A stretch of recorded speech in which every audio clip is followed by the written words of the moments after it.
നമുക്കൊരു easy cutlet ഉണ്ടാക്കിയാലോ. Chicken കുറച്ച് പെപ്പറും സോൾട്ടും വെള്ളം ഒഴിച്ചിട്ട് വേവിച്ചെടുക്കുക. ഒരു പാനിൽ കുറച്ച് ബട്ടർ, വെളുത്തുള്ളി, പച്ചമുളക്, സവോള, ക്യാരറ്റ് ആവശ്യത്തിന് ഉപ്പിട്ട് നല്ലപോലെ സോട്ട് ചെയ്തെടുക്കുക. ഇതിലേക്ക് നമുക്ക് ചിക്കൻ്റെ സ്റ്റോക്ക് ഒഴിച്ച് കൊടുക്കാമേ. കുറച്ച് ക്യാപ്സിക്കം ആഡ് ചെയ്യുക. ഒരു സ്പൂൺ മൈദ ഇട്ട് മിക്സ് ചെയ്തതിന് ശേഷം നമുക്ക് ചിക്കൻ ആഡ് ചെയ്യാം. ഇതിലേക്ക് നമുക്ക് പെപ്പർ, ഗരം മസാല ആഡ് ചെയ്ത് നല്ലപോലെ മിക്സ് ചെയ്തെടുക്കാമേ. ഇനി നമുക്കിതിൽ കുറച്ച് പാലും മല്ലിയിലയും ചേർത്ത് മിക്സ് ചെയ്യാം. ഇനി ഇതിലേക്ക് ബോയിൽഡ് പൊട്ടറ്റോസും ബ്രെഡ് ക്രംസും ആഡ് ചെയ്ത് നല്ലപോലെ മിക്സ് ചെയ്ത് മാറ്റി വെക്കാമേ. ഇത് നിങ്ങൾക്ക് ഇഷ്ടമുള്ള ഷേപ്പിലോട്ടാക്കി എടുക്കാമേ.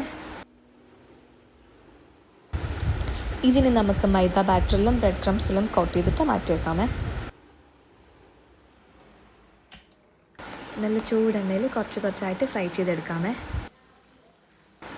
അങ്ങനെ നമ്മുടെ ചൂട് കട്ട്ലറ്റ് ഇതാ റെഡി ആയിട്ടുണ്ട്. ഇഷ്ടമെങ്കിൽ ലൈക്ക് ചെയ്യുക, സബ്സ്ക്രൈബ് ചെയ്യുക. അപ്പോൾ ബൈ.